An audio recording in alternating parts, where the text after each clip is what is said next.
Bagong recipe nga na naman ang isi-share ko sa inyo ngayong araw. Kaya naman halina't samahan niyo akong magluto at panoorin ang aking video hanggang dulo. Halina't simulan na natin! Meron nga pala ako ditong dalawang haba ng liempo na natira sa aming ref. Kaya naman naisipan ko na lutuin ito para sa aming pananghalian. Hinati ko nga lamang ito sa gitna at isa-set aside muna natin ito. Para naman sa pagmamarinade ng ating liempo ay gagamit tayo dito ng bawang. 2 piraso nga lang ng bawang ito at ginayat ko lang ng maliliit. Gagamit nga rin pala tayo ng kalamansi. 3 piraso nga pala ng kalamansi ito at i-squeeze natin sa liempo. Naglagay na nga rin pala ako dito ng mga pampalasa, 1 kutsaritang asin at paminta at naglagay na rin ako ng toyo at ketchup.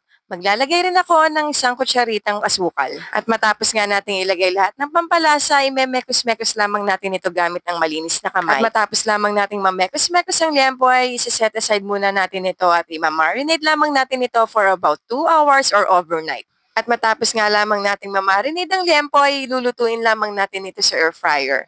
Kung wala naman kayo air fryer ay maaari nyo lamang itong ihawin. At dahil nga konti lamang itong lulutuin ko at 4 na piraso lamang ito ay dito ko na lang ito isasalang. At habang nakasala nga ang ating liempo sa air fryer ay magpe-prepare na rin ako para sa ating sausawan. Meron nga pala ako dito ang isang buong pipino at hahatiin ko lang sa gitna. At matapos ko nga lang itong mahati sa gitna ay hahatiin ko ulit at i-slice ko na ito ng maninipis. Kalahati nga lang pala ng pipino ang gagamitin ko dito. Matapos ko nga lamang magayat dyan ng pipino ay ilalagay ko lamang to sa isang bowl. Maglalagay nga rin pala tayo dito ng bawang. 2 piraso nga lang pala ng bawang ito at ginayat ko lang ng maliliit at agad ko namang isinunod itong 1 medium size ng onion. Maglalagay rin nga pala ako dyan ng 2 pirasong siling labuyo. At matapos nga lamang nating magayat ang mga sangkap ay pagsasama-samahin na natin ito sa isang bowl. Maglalagay na nga rin pala ako dito ng 1 teaspoon ng salt at black pepper. Agad ko naman dyan isinunod ang 1 tablespoon ng brown sugar. At saka ko naman inilagay itong toyo at suka. Hahalu-haluin lamang natin ito hanggang sa mag-mix ang lahat ng ingredients. At pagkatapos naman ito ay set aside lang muna natin ito. Matapos nga lamang nating magawa itong sausawan ay babalikan na natin itong niluluto nating liempo. Mabilis nga lamang naluto itong kabilang side kaya maaari na natin itong baligtarin. Iseset lamang natin uli ng 15 minutes itong ating air fryer. At pagkatapos nito ay ready na ang ating first batch. 2